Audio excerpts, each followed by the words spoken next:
Well, we've got our favorite convenient vegan with us, Brent. He's back on the show again this week. Hey, Brent, how are you? Hello, good to be here in studio to join you two. The Convenient Vegan. That's a great brand. Can I get like a sticker or name tag or something? You better go get the Twitter account quick. Ooh. We've been doing all kinds of projects this week, Alex, so we'll get into some of that in a little bit. That's what happens when you got a Brent around, you know, Project City. Alex knows that too well, I think. We've got a Brent. We might not have DHCP, DNS, or a firewall, but we've got a Brent, so... Oh, what did you do, Brent? Well, I didn't intentionally do such things. It turns out, you know, we had a great meal last night, and then I got inspired. And I thought I would continue the electrical projects that I've been doing, mostly focused in the garage. Sure. And that went fine, and I didn't have to ruin too many things. But then I got extra inspired at about 12:30 at night, and I thought... oh, never start a project after midnight. It wasn't starting, right? It was just... Continuing? Extending. Resuming. And it was an easy one. It was just... Okay. There's a bathroom that just needed a switch changed. That's very easy. How hard could it be? Could be super easy. If it starts with the phrase, I just need to change a switch. It'll only take about 5 minutes, I thought. Yeah, about a 5-minute job. And so, you know, as I do, I turn the power off at the main panel because I like to be safe. And I knew it was probably the one labeled living room lights, which it was, turned out. And so I did all my switching and I didn't fix the problem. So I just kind of gave up and went to bed. And then I got woken up quite early by a Chris frantically going back and forth to the garage trying to discover, I'm not sure, what are you? What? Oh, well, so it was one of those things where, you know, I come in, right, to the studio. I make myself a little snack. I'm taking my time. I come in here to the actual studio portion of the studio, and I'm like, well, let's get the machines going because I got a show in an hour. And so I start rebooting things, and I go to load up the Home Assistant page so I can turn on the lights. And the Home Assistant page doesn't load. Oh, no. What? Server can't be found. What are you talking about? And then I'm looking around and I realize, hey, that device says it's offline. Hey, that's disconnected over here. What's going on? The Wi-Fi is not online. And then when I realized, that's when it clicked. When I realized the Wi-Fi access point was powered off. And because I know where that's plugged in at. And so I thought, the power must be cut out there. But then you like start doing the math. And that means, well, that also means the switch is off out there. That means the network is down. That means the node for Boost is offline. That means the Home Assistant instance is offline. Oh, I see. Yeah. I was just testing your resilience, Right. network resilience. I mean, for whatever reason, you know, the patch panel has an AC outlet in it very conveniently, and it's connected to the living room light circuit. Which is literally the opposite end of the house. Yeah. It's in the garage at the other corner of the house, as far away as possible, and it's on the living room lights circuit, which how would we even know that unless we turned it off and found out that stuff was off? And of course, Brent's the only one here at night. It's after midnight. He doesn't notice. He goes to bed. And then I come in the morning and I start putting it together pretty quick. And yeah, I made 2 mistakes. One, well, let's say at least 3. One was starting a project way too late at night. Number 2 was forgetting to turn that breaker on after I concluded the project. And number 3 was not investigating the fact that I realized the Wi-Fi wasn't connecting to my phone. Sure. As I was like crawling into bed. You're thinking, oh, this dumb phone. Well, it's been happening all week and I meant to tell you about it. I think it's unrelated, but so I just left the problem for you in the morning, I guess. It is unbelievable just how much is connected to a DNS issue. Oh, yeah. Like when one service goes down, how it can just break everything. And I think I said it last episode that networking stuff is just brutal. You can't ignore it because if the basics aren't working, nothing else is working. Literally nothing. Yeah. And it had actually been a little while since I had done the inventory of what fully breaks if the studio loses internet, right? Because like my threat model for the node so far has been we disconnect power to it, and that takes our node down. Yeah, we did that the other day. We've done it a few times for different projects, or we have to turn off power to the servers. But I haven't really thought about what happens if my business Comcast line goes out. Because it's been, I have to say, at least it's been reliable. It hasn't been super fast, but it's been pretty much 100% reliable. Okay. with maybe some packet loss every now and then. And so I don't think about it very often. And it made me think, oh, maybe I don't want some of that stuff here. Just, every now and then you kind of reevaluate, what am I hosting here on premise and what would make sense to take off premise? And if it's for continuity of business, it might make sense to have it off premise or have some sort of caching proxy mechanism in place for that device. Or, like Alex mentioned, last self-hosted another internet source that you can fall back to. Ooh, Yeah. yeah. Yeah, like a cellular connection or a Starlink connection or something like that. I saw they've announced a new DC Starlink power supply. Finally. Yeah. I thought that might be of interest to you. Yeah, because, you're losing 20, 30% in the conversion with the inverter. So it actually really adds up if it's something you're running all the time. So that's really nice to see.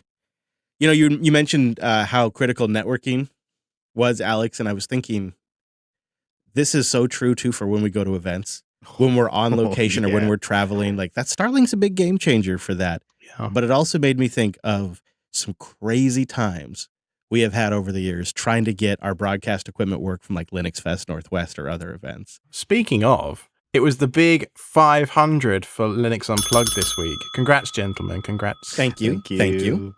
Gosh, how old is the show now? It must be nearly 10 years old, right? Rounding the corner to 10. My goodness. That can't be possible. I can't even believe it. You know what also that means, Alex, which is also for the long timers. It means that LUP is officially older and running longer than Linux Action Show.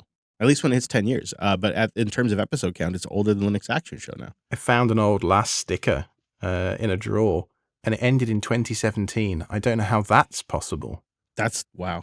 That's crazy. Wow. Anyway, the big news in LUP 500, for those that aren't aware, is Jupiter Broadcasting are working with the LinuxFest Northwest organization crew. I think he's intertwined himself as part of the organization there to bring LinuxFest Northwest back from the dead. Yeah. This is the conference. Is established in 2000. And I remember that first year I went with my high school teacher just to kind of just figure out what was hot and new. I learned about MySQL from this conference, which is crazy. And then later I got to talk to one of the core developers of MySQL at this conference.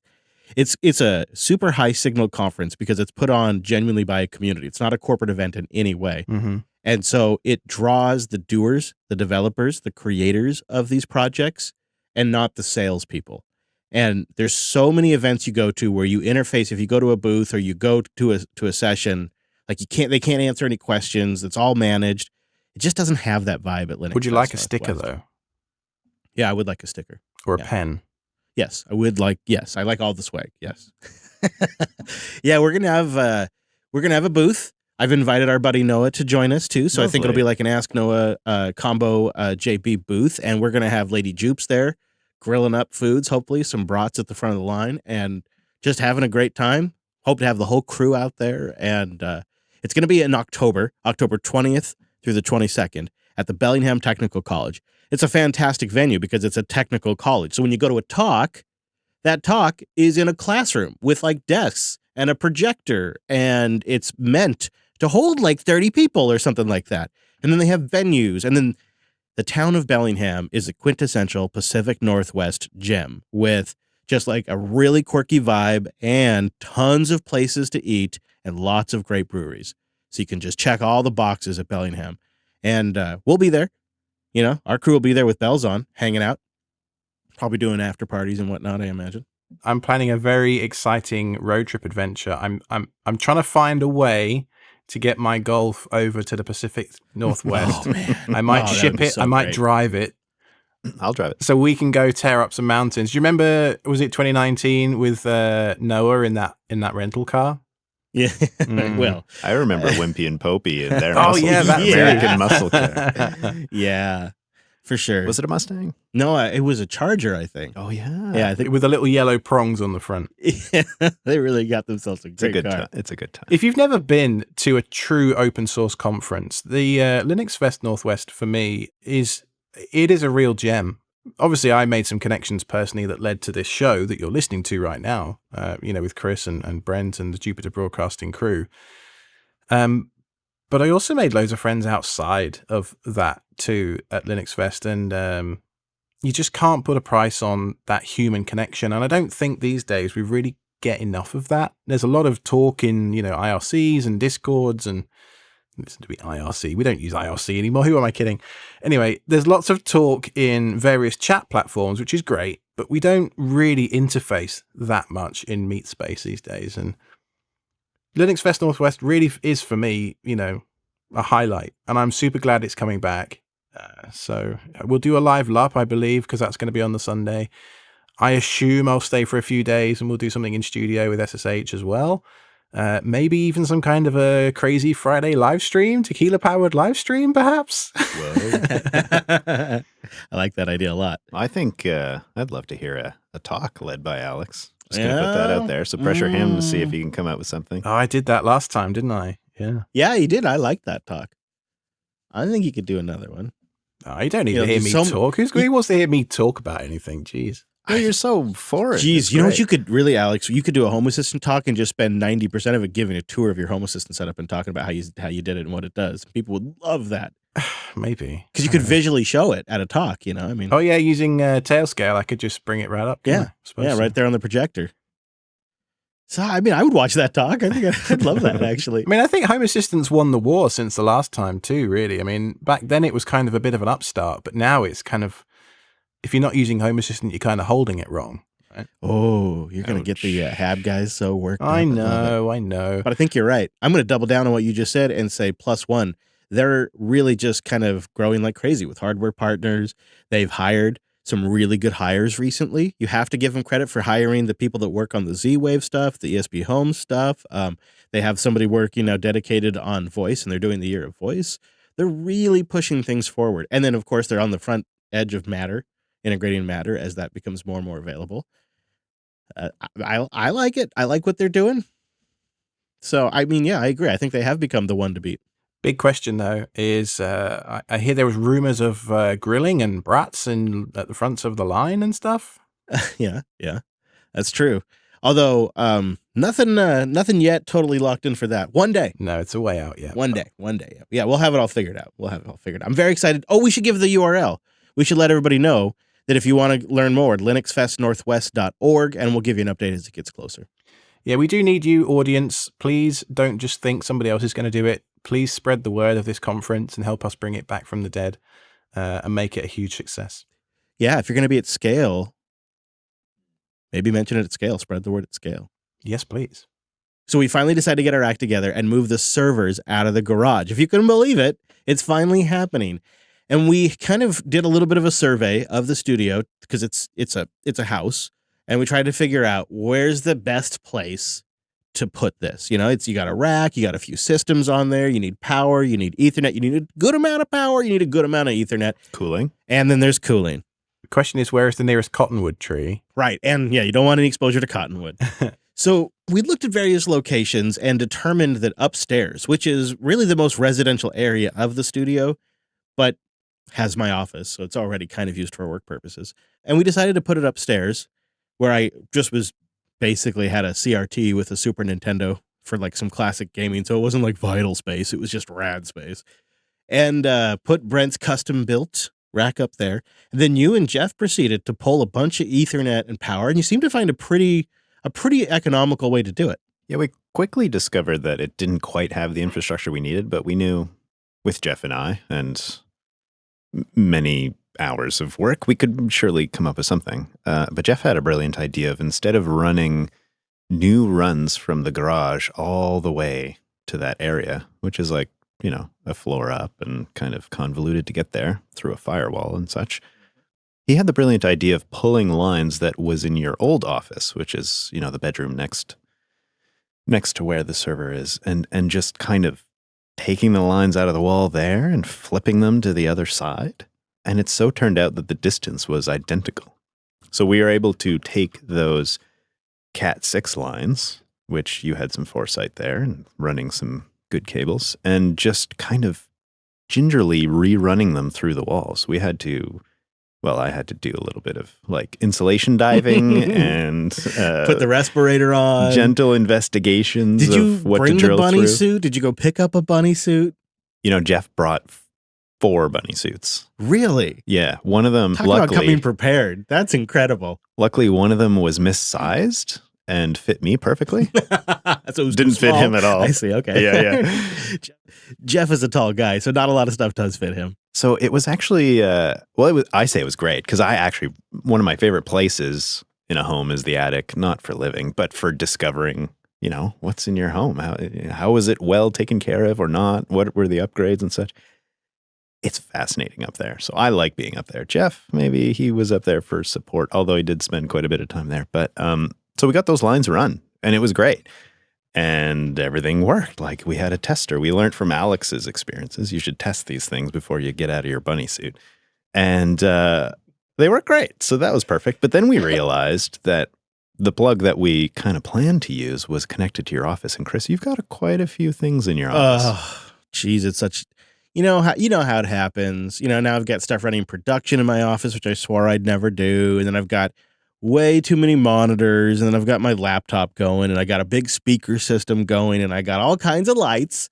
Because I got to be a fancy boy with my lights and my lava lamps and my LED cubes and all that kind of stuff. And so, it's not a horrible draw, but it's enough that, like, if I add a space heater or maybe you want to run a portable air conditioner in the summer, I can trip the circuit. I can pop the breaker. So it's just kind of at that threshold. So we did decide, well, maybe we could do something about that. So Jeff and I put on our second set of bunny suits, and we ended up running some power to that corner and pulling the power from a variety of places. Now, we accidentally, turned the wrong breakers off or made our Bitcoin node go down. So it was adventurous and kind of hairy there for a bit. But in the end, we got loads of power run there, which makes us feel good. It's on a circuit that's not overloaded by any means.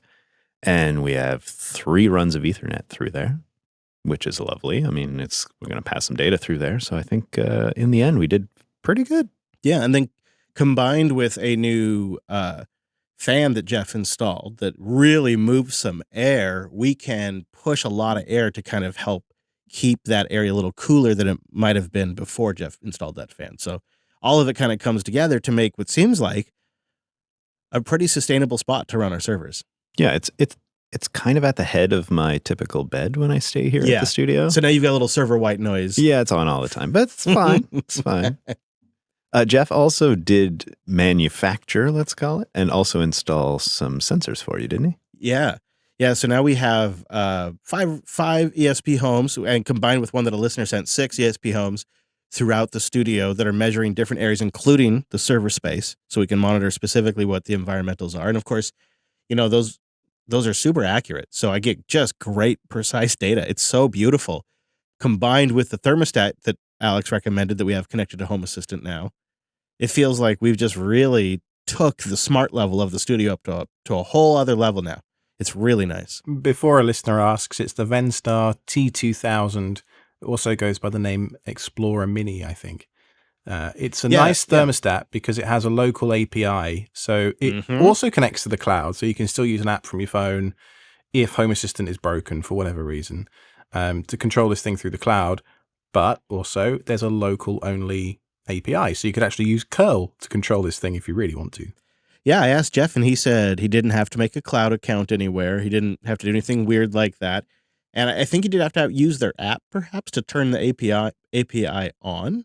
But once it's on, you're good to go. And it was minutes to get it working in Home Assistant from there. He also mentioned to me that you can use the menu to do almost everything that you need. It is unbearable. It's a very clunky possible menu. Yeah. And you'll want to get on Home Assistant pretty quick. Yeah, I would avoid that at all costs if you can.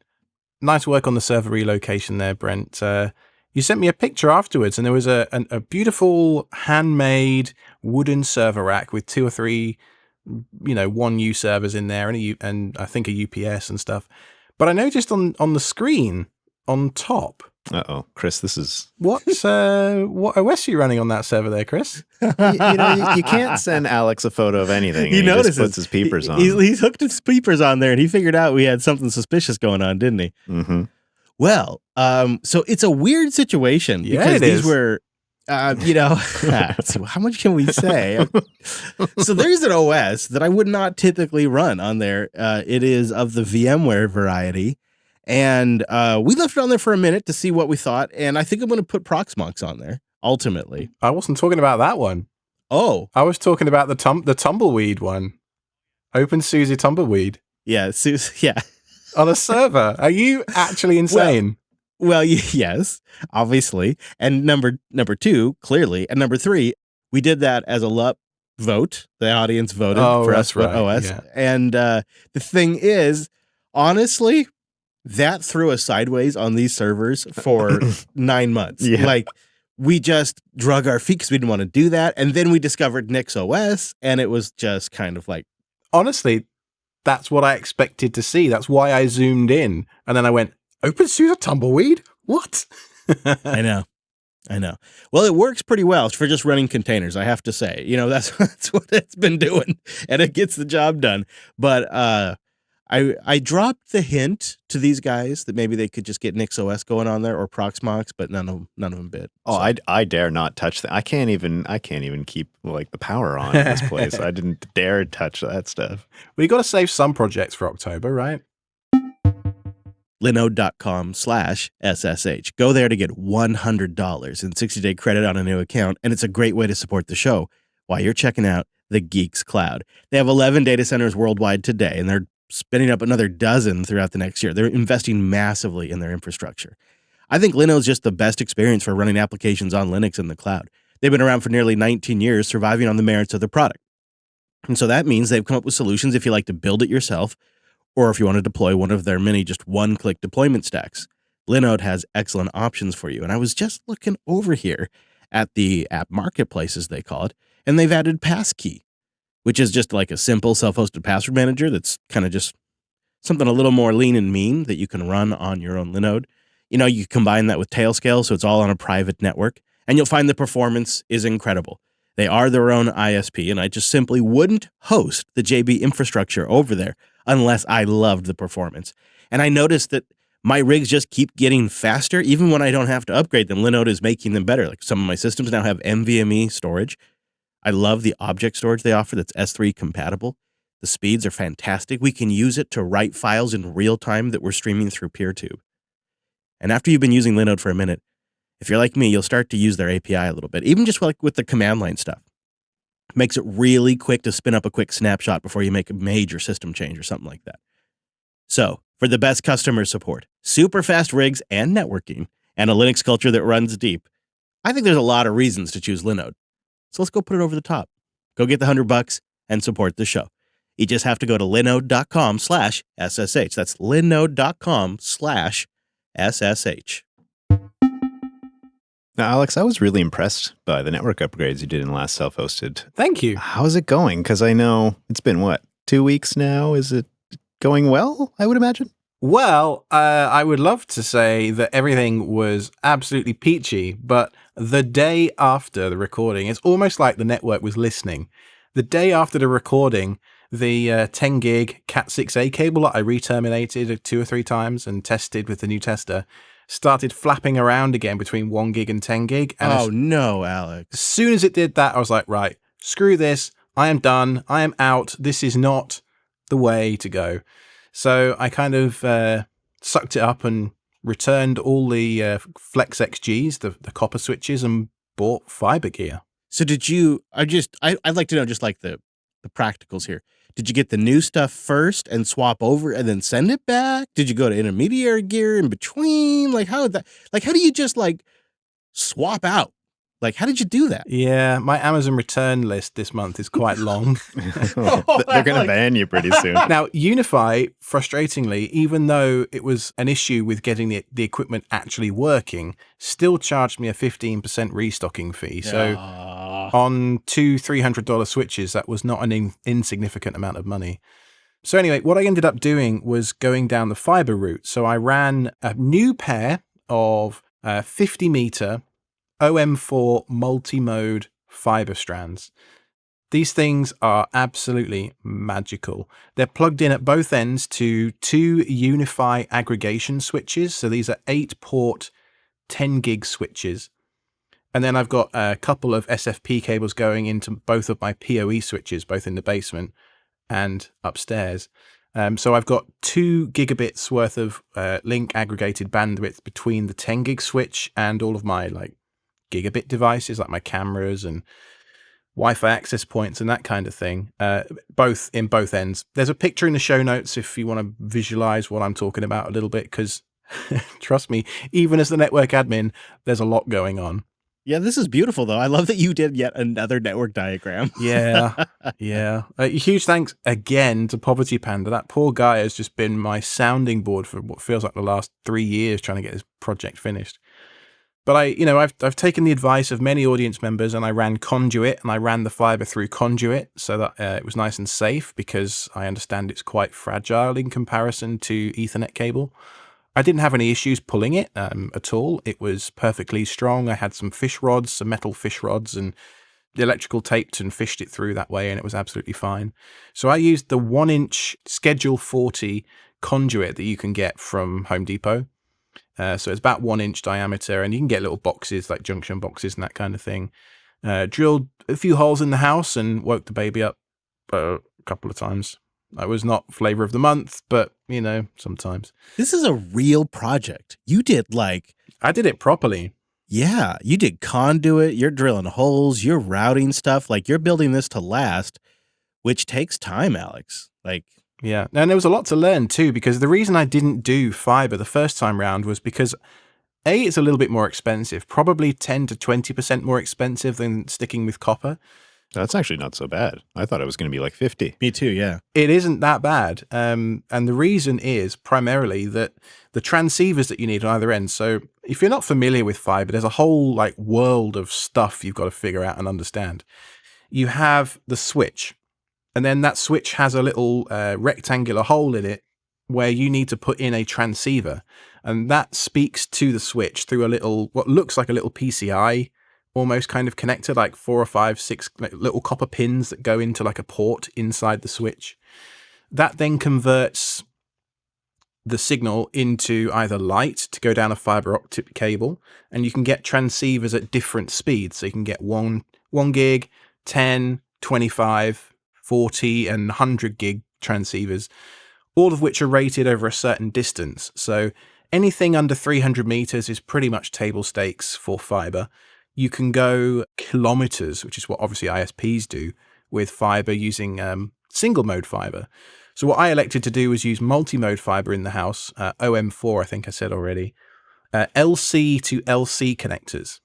There's a really nice little click as it clicks into the switch, so it's registered really nicely. Now, Alex, considering all this gear, because it sounds like you have to kind of really pay attention, did you get it all right? I did. Except my supplier didn't get it all right. And this is actually thanks to Poverty Panda helping me, saying, am I ordering the right gear? And he was like, yes, because he's done it a million times before. That's super helpful. What was frustrating was I had 3 boxes of 10 gig transceivers arrive. So they come in boxed pairs. I installed the first 2 pairs, and I got 10 gig link between the basement and the attic just fine on the aggregation, so that was fine. And then between my MacBook, I bought a Thunderbolt 10 gig SFP Plus Ethernet, well, not Ethernet, fiber, SFP Plus adapter. That came with a transceiver in it, and so I just took one of the remaining pairs and stuffed it into the aggregation switch, and I was only getting gigabit, and I'm like, uh-oh. What's going on here? And so then I took the other 10, what I thought was a 10 gig transceiver out of the packet and put it into the SFP Solo 10G adapter I've got here. And I was getting gigabit. And I'm like, oh, what is going on? That must have been so worrying after you just made all these upgrades. Right. Well, the nice thing was it was my laptop, right? So I could take it physically to the server room, the server closet, and plug it in with a 2-meter cable so that it wasn't distance related. And then I just noticed on the side of the transceiver, it said 1G. And then I looked at the other transceivers and they all said 10G. And I'm like, well, there we go. There's the problem. Yeah. They just sent me, apparently Unified sent them a bad batch with a, box with, anyway. The boxes look identical, apart from where it says 1G and 10G. It's just that crappy 1 gig stuff. Yeah. Well... Wow. Anyway, that was That was fun. I didn't even tell you last week about the copper 10 gig card that I got off eBay with a bad bearing and a fan that didn't work. And sometimes it showed up in Linux, sometimes it didn't. Oh, it's just been a comedy of errors. Really has. Yeah, well, you're working on a lot of pieces at once. So there's so many things going on there. Yeah. Now, I've been posting to Twitter all week and Mastodon as well. I built 2 new custom server racks, just out of plywood, nothing super fancy. And I bought a couple of these, what are called gator rails. They're made of really thick, solid steel, and they have threaded inserts so that you don't need cage nuts for these things. So you can just screw basically directly into the rails, and it's for network gear that's not heavy like a server would be. It's absolutely perfect. It's all you need. Yeah, that was a really, really nice, to the point build. I really like that. It's a great example of why I wish I had better woodworking skills, because you can just purpose build that kind of stuff. Well, I mean, I could have spent $200-300 on metal racks that wouldn't quite have fitted my space. Like in my closet behind me in the bonus room, space is really limited because I've got this sort of like attic ceiling going on where the front of the house is. So I've only got a few inch, like 10 or 12 inches worth of space, which isn't a lot to put 6U in. Okay, well, there's an obvious question. I mean, that we haven't even touched on, like the elephant in the room, actually. So you did all this damn work. How's the performance? Are you happy with the performance? Are the results what you expected? Did they exceed or undershoot your expectations? I mean, that's what I want to know. It is absolutely glorious. Oh, good. Things have never been more reliable. Things have never felt this snappy. And performance, I'm getting 10 gig all day, all night. The 20 gig aggregation between, it's just fabulous. Wow. All right, good. So you can notice it. You can tell. If anybody's thinking about going 10 gig and thinking, oh, copper will be fine, just spend just that little bit extra, even if it means you have to wait a few months. Just spend that little bit extra. Learn a little bit more about fiber, because I do think it will be the future one day, even if it's not right now, for everybody. And just go fiber. These cables will be good for up to 100 gig, depending on the transceivers I have on the end. I'm never, ever in my lifetime, this is a Bill Gates moment, going to exceed that kind of bandwidth. Certainly not when it's 200 gigabit, aggregated between the spaces in my house. So it's one upgrade that I had to really bend over backwards to do properly, but it's done. And it will never have to be done again. Tailscale.com/self-hosted. Go there to get a free personal account for up to 20 devices and support the show. Tailscale is a zero config VPN that you can get up and running on your machines in just minutes. And Tailscale lets you easily manage your private resources, and you can quickly SSH into your devices on your network and work securely from anywhere in the world. The best part, it's built on WireGuard. Devices connect directly to each other using WireGuard's noise protocol encryption, building you out a flat mesh network with the best VPN security in the business. You can quickly and easily create a secure network between your servers, your computers, your VMs, all of your various systems. I put it on family systems. I put it on all of my systems, my mobile devices, my Raspberry Pis, even when separated by firewalls and subnets, and the dreaded double carrier net. Tailscale just works. There's so many little features, too, that make Tailscale great. Like I mentioned Tailscale SSH, but Tailscale Send. It's kind of like AirDrop for all of your Tailscale devices. All of them. And I really appreciate how simple Tailscale is to get working on NixOS, if you're a NixOS user, or to just put it into your Ansible playbook. And also, I should probably mention that Tailscale Up is coming, a community conference. And they do have a call for papers going on until March 24th. So, they're looking for something 5-20 or even 40-minute long. It looks like they have a couple of ranges there about your open source project, hardware gaming, maybe some continuous integration deployment tips, remote development, amateur radio, and networking crimes. That sounds like a fascinating event. It's the Tailscale Up Community Conference, and they're whipping it up right now. So if you want to go submit your paper, you can go over to tailscale.com and find that. Or also follow Tailscale on Twitter, where they announce that kind of stuff. This has changed my game. You guys, Tailscale is it. No more inbound firewall ports for me. I do everything over Tailscale. Syncing notes, over Tailscale. Syncing contacts, yeah, that's over Tailscale. Moving files around, yep, I'm doing that on Tailscale. Tailscale has become my internet. I love it. It's been such a game changer, and I think you're going to really enjoy it. And you can get it for free for up to 20 devices. It's not a limited time trial. That's the deal, just by going to tailscale.com/self-hosted. You're going to love it. Try it out and support the show. tailscale.com/self-hosted. I had a very kind offer from Fuzzy Mistborn, one of our regular listeners who's actually in the live stream chat right now, saying, "Hey, Alex, I've got a really old small form factor PC.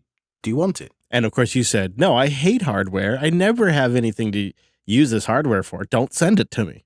That's exactly what I would have said if I was a sane and rational man that didn't already have 20 computers in the house. Right. But there's always room for one more. There's always room for one more, right?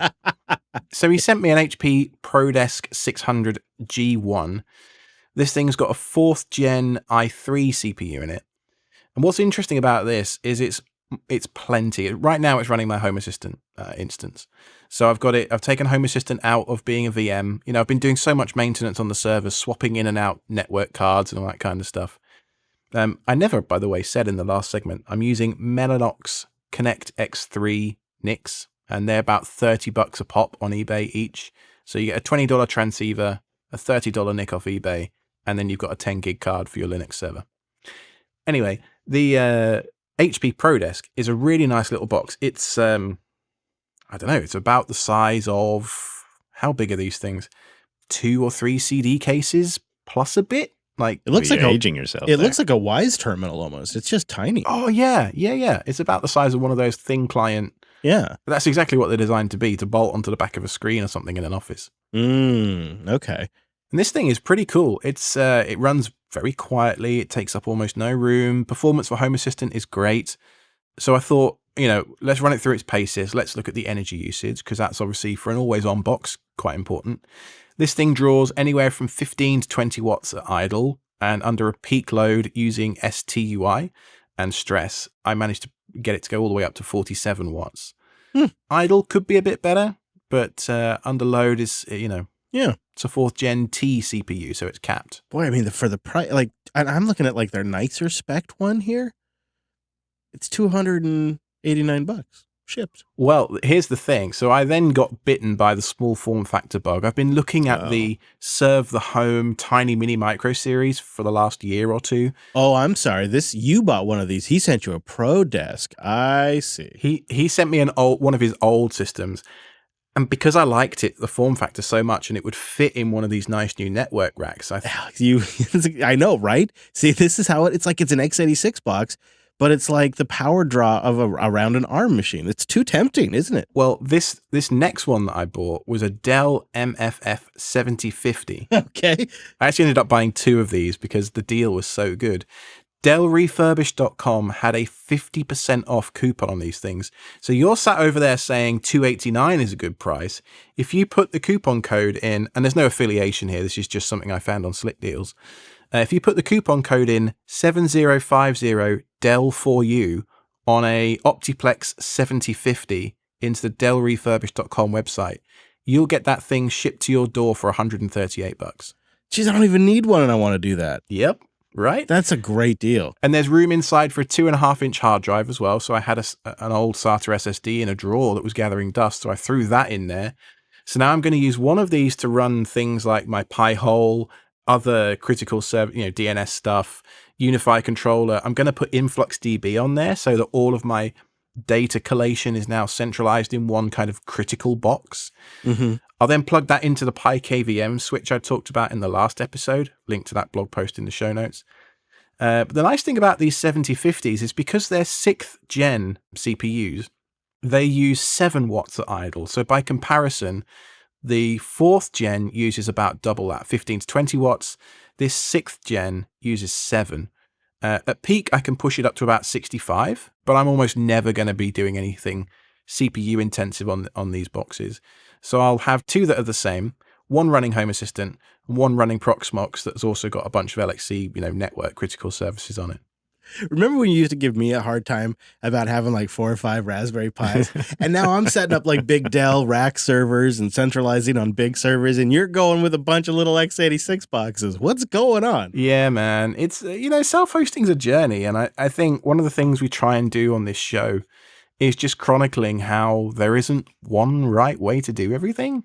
I mean, you're running Tumbleweed over there, so, you better watch your mouth. You can't listen to me. I don't know what I'm talking about. Well, and it sounds like to me that you kind of, we each come to our self-hosted journey at a different point. So, some people might come into it in the small form factor or start with Pies or just an old computer that you happen to have. Some people might just want to start at a totally different end and start with a giant, used server or something like that. So Well, that's exactly what I did. When I emigrated, I built a massive 256 gig of RAM dual Xeon box that pulled 300 watts from the wall, and I had a great time and I was super happy. But the downside of doing, I guess, what you'd call a hyper-converged box like that is when you want to take it down for maintenance, we want to put a new hard drive in, you want to upgrade the RAM, there's some kind of an issue with the NIC. Everything on all of your services go down.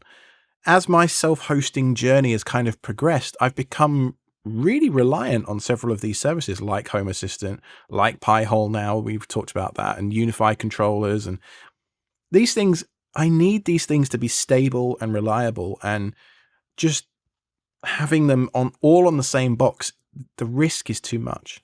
I agree. I'd like to have my Pi-hole on its own dedicated hardware. I think I might go the route of an Odroid, but you're kind of winning me over with these Dells. That's a fantastic deal. The thing about the Odroids is, and they do look great, and I know you're very happy with yours, the case selection for the Odroids. Yeah, it's rough. Stinks. It's rough, yeah. are you saying you're going to design and print a new one for us? Yeah, that's what we need, Alex. I could do, but honestly, I was trying to hold off spending any more money because, I've already given half of my last paycheck to fripping Unify, and then this deal came up on these Dell boxes, and I was like, $130, $140 shipped. Like, that's just too good to ignore, and it's going to solve a lot of issues for me, and it arrives in a couple of days with FedEx, and what's interesting is it looks like FedEx get these boxes into their supply chain because on a sticker on the bottom of the box, it says refurbished by FedEx supply chain. So it doesn't even look like Dell see these boxes physically after they come back from wherever they've been recycled from. That's a complicated deal. That's fascinating.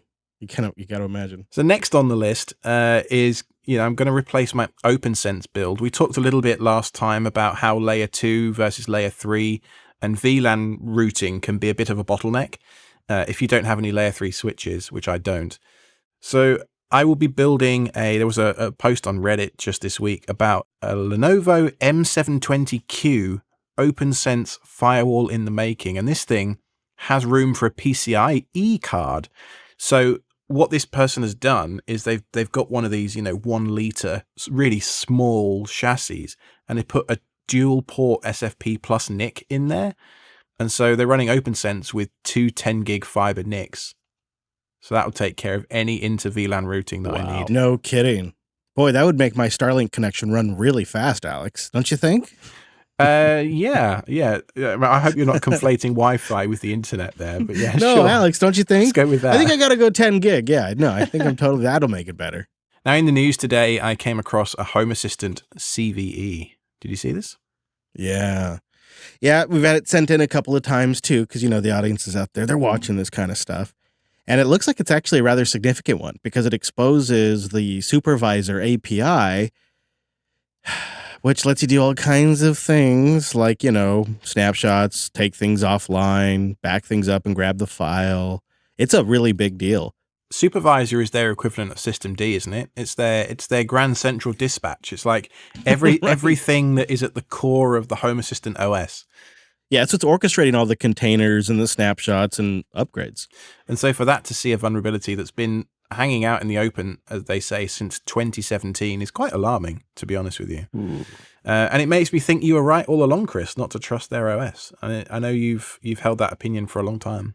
Well, it's just a really complicated thing to do, right? So anytime you invent a system to manage a bunch of containers or you create your own OS, you're taking on things that corporations like Microsoft and Red Hat and Oracle and IBM have been trying to solve for decades. And it's just a really complicated, hard problem. And if you keep it lean, mean, and focused, it's a little more doable. But in this case, it particularly impacts all of us who are using like the all-in Home Assistant solution. If you're using their OS and or you're just using their supervised setup, instead of just doing how I originally deployed Home Assistant, which was I just deployed the container, and It was fine. It wasn't a big deal. It's just it worked fine.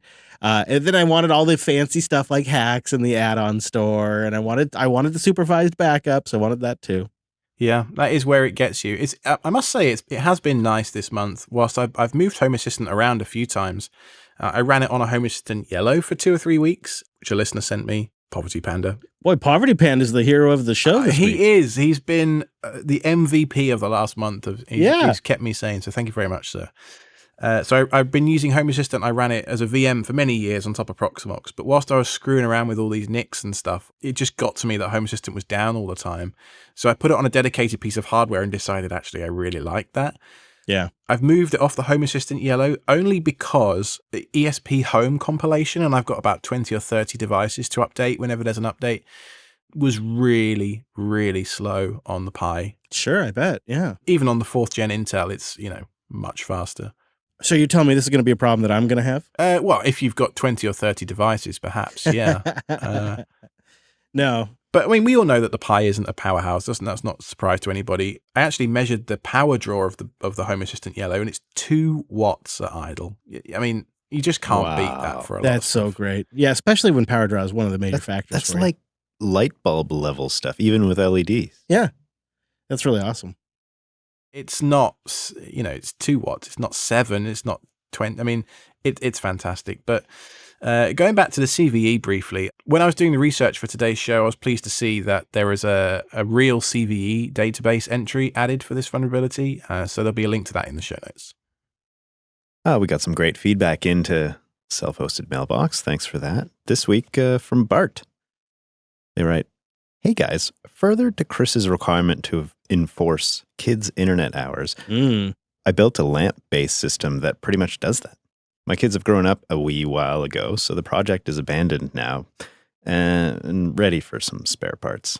It's based on redirecting DHCP and default gateway and some IP tables foo to direct devices based on MAC address to a squid server running a simple redirect which made every page into a picture of a kitten telling them to go to bed. How's that for evil?" That's hilarious. How wonderful is this? That is so hilarious. Go to bed. As a kid, that would be so infuriating, wouldn't it? Oh, yeah. It's deliciously evil. I love it. Good job, Bart. I also got some tips, just using a little bit of cron on the Pi hole and things like that as, another hot tip. So I appreciate everybody sending in ideas. Did you know you can also set in Unify time-based SSIDs that turn off and on based on certain time?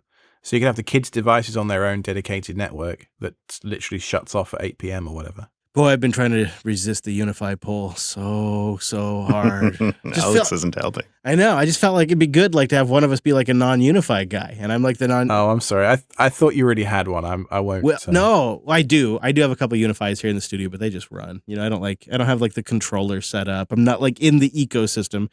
I was trying to get those TP-Link OMADs to work, and then I had all those devices with my Wi-Fi smart devices. Ironically, my TP-Link smart devices.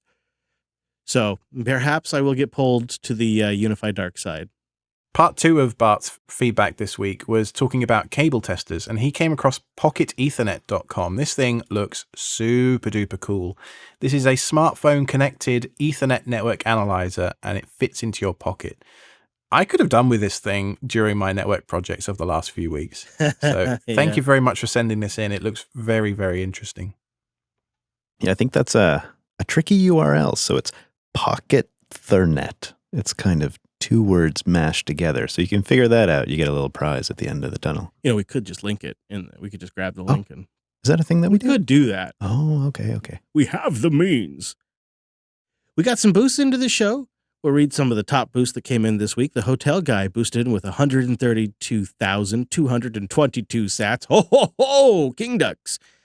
Hello from the UK, longtime listener, first-time booster. Here's my origin story. I started listening after Alex was on the Home Assistant podcast. Hey. Wow, that was a long time ago now. Yeah, it was. Maybe they should have you back on, Alex. Maybe. Lord knows I've shilled for Home Assistant enough on this show. Yeah, let's do it somewhere else now. Since then, I subscribed to everything, along with the Joe shows and the Jupiter.party member as well. Hey, thank you, the hotel guy. Thought my first boost should be to the show that hooked me to the network. I was going to do this for episode 100, but who has the patience? Keep up the work, the great work, he says. JB Team's incredible content production and community. Anthony. Oh, Well, thank you. Thank you, sir. Hotel guy. The hotel guy feels like it has a story behind that username. I hope things over in the UK are okay right now. I understand it's a bit chilly and there's a little bit of snow in the south, so it, shut down the entire country. I know it's a rough time right now. myself and the Canadians in the chat room are just kind of laughing. They're just laughing. I mean, I think they had a centimeter or two of snow, and London was shut down. Oh, we've been panicking on the West Coast for like the last week because California too. Yeah. Oh, big time, getting super hyped about the snow over here, and it's just not that. I mean, there's some snow, but it's not that bad. And still sending love. Yeah. We got. I think it's Jelmer. I'm going to say Jelmer, boosted in with 12,345 sats, saying, keep up the great work. You helped me a great deal to manage my home server. I'm currently running Ubuntu, but run into issues of not remembering how I set stuff up years ago. So I think I want to start from scratch with Ansible, thanks to you. You love to hear it. That's the way to do it, isn't it? Nix is also a little interesting if you want to go that crazy route. Why not both? Oh. Why not both? One of these days, I will convince one of my co-hosts this evening that Ansible is the way to go. I can't promise you which one it will be, but one of these days, one of you two will see the light. I think it will happen. No, I don't disagree at all. I could see the advantage of it, especially for the JB infrastructure. I've tried writing code for Brent and it still didn't stick. So, I mean, what can we do? Well, hang on. I'm part way into building a new thing that's mostly shut down all the time, but I'm going to get there. Oh, I swear you said that a year ago. Yeah. Yeah, it's been better, yeah. And the year before that, too. Well, it's the primary way that you and I stay in connection. It's there you go. If he did it all, he wouldn't have anything to chat with you about. He's doing it for you. That's definitely not true. We'd be waxing lyrical about Gavin Harrison, if nothing else. Oh. Bob B comes in with 3,000 sats. Says, hey guys, I do the SRE thing, but I wanted to do a test boost through Alby and my home Lightning node. Nice. Well done, Bob. I managed to send one to the Bitcoin Dad Pod last night, but when I tried the second one, it wouldn't go through. Let's see if this one makes it. So the whole getting that thing set up and doing the whole self-hosted aspect of building all that infrastructure does feel amazing, Bob. So congratulations, you did it. I would like to get a follow-up on, Bob, how you managed to do that. What did you use? Did you use Umbrel? Did you use, I don't know. Right. Nix, what is it called? Nix Bitcoin. I mean, there's Umbrel is one, but yeah, there's Citadel, there's Start9, there's so many ways. Or you could really just put it on any box that, can run a container. You don't got to do nothing fancy. You don't got to make a big deal about it. Sorry. You know what I'm saying? Users 3508 probably didn't set their usernames. 25,000 sats. Chris in numbers tonight. It's not working. They write, love the show. I love that you keep my own self-hosting projects queue full. Cheers. Yeah, I know that one. And then I love this one. Faraday Fedora came in with just 404 sats, but they wanted to know, because we got this one a couple of times, Alex, do you mind sharing what cable analyzer you bought recently? It was the Klein Tools VDV 526-200 Land Scout Junior 2 Ethernet cable tester. That's a really quick and snappy model number there. Yeah, that's easy to remember, right? Just rolls right off the tongue. No problem at all. Yeah. Where do these product designers get these names from? I mean, what's wrong with saying Klein Cable Tester 1, 2? Like, I know. BMW have it right. The M1, the M2, the M3. Like, simple. You know which one is, I mean, they're actually not necessarily better than the next one. They all serve different classes, but you kind of know what I'm saying, right? Just 1, 2, 3, 4, 5. We have a system. Use it. And Alex, after it's been 2 weeks since you've had the cable tester, any further review on this thing? Well, I like the cable tester for Ethernet, but I'm a fiber guy now, so I need a $20,000 fiber tester next, right? Mm-hmm. You can't just plug in an SFP into that, baby? I wonder if Fluke just has like a lease program direct. You could just start leasing that stuff from Fluke. I would genuinely like to rent one for just a month. Yeah. And just, with the Ethernet issues that I had, in the last couple of weeks, I've gone through and re-terminated every single keystone jack in the entire house, all the punch, like everything. And I think that might be contributing to why everything's better than ever. But I just punching it down and then hoping doesn't feel like the best strategy to me. I think we could have like a self-hosted show lending library for network equipment. Oh, that would be particularly for testing gear that you need once for a week every 3 years. That would be wonderful. I'm still just trying to picture what a madhouse it must have been for you going through trying to get all that done. That's a ton of work. Boxes everywhere and trying to keep track of what was going back to which retailer. It was actually a nightmare. I had my Obsidian notes over the last couple of weeks have been insane. Well, I have maybe a finishing question for you, Alex. So you went through the process and you're where you are now. It sounds like you're happy. If someone was thinking of taking on that journey similar to what you did, would you recommend doing it exactly how you did or a slightly different way? Would you suggest maybe getting a tester before you need it? Well, I'm delighted with the results. If you're thinking about going 10 gig, because gigabit is kind of easy, it doesn't need all the pairs in the Ethernet cable. We talked a little bit about that last time. 10 gig over copper just seems like it's not a good idea. It runs really hot, seems quite unstable, even despite re-terminating things and doing it properly and using actually pre-terminated cables, etc. My takeaway from it is probably anything above 2.5 gig, I'd pay the tax and go fiber and then never worry about it ever again. Yeah. Boy. All right, Brent, let's pull all this Cat 6 out. Yeah, it's old stuff. Let's go fiber. Let's do it while you're here. You got you're leaving like 12 12 hours? Yeah. You got plenty of time. This is our thing anyways. This is really, really the power zone of the Brent projects. Last year around this time, the thing we stayed up till 4 a.m. building was that server rack. And we're still using it today. It looks great. I do remember, Brent, the day you were leaving to go back to the airport, we were working on my deck literally until the minute you had to leave to go to the airport. Yep. The airport's nice and close. It's fine. Yeah. What could go wrong? It'll just take 10 minutes. What could go wrong? Well, if you'd like to send a boost into the show, I think the easiest way now is to get Albie, getalby.com, go to the podcast index, search up self-hosted. We'll put a link in the notes. Boost in from there. Or you want to participate in the revolution? You want to get those transcripts when we got them ready? There's new features we're working on? Well, guess what? Podcasting apps get new and updated and better. Newpodcastapps.com. That's where you get those. They support all that stuff directly. And of course, a ginormous thank you to our site reliability engineers. You invest in the ongoing production of the show and make it possible for us to navigate the crazy waters of internet ad-supported media. You can support the show directly by going to selfhosted.show/SRE. You get the ad-free feed with a post show, and the feed will be changing. We're preparing to make some new features on the back end, and so we're going to do some URL changes. So if you've been freeloading, sometimes they leak. The feed will change inevitably in the next few weeks. So prepare yourself for that. Only the members automatically get the updates. selfhosted.show/SRE. You can go to meetup.com/Jupiter Broadcasting for all of our upcoming meetups. Hopefully you'll catch one soon. I'm considering doing one in the Raleigh area. It'll probably be fairly low key for episode 100. I think we'll save the big shenanigans for LinuxFest Northwest. There's a lot going on with the network at the moment, so I think we'll just keep it low key. But it might be in Raleigh, it might be small, might be big. Who knows? Keep an eye on the meetup page. You can go to selfhosted.show/contact for all the ways to get in touch with us. The show is on the Twitters, if you're still doing the Twitters. No judgment, at self-hosted show.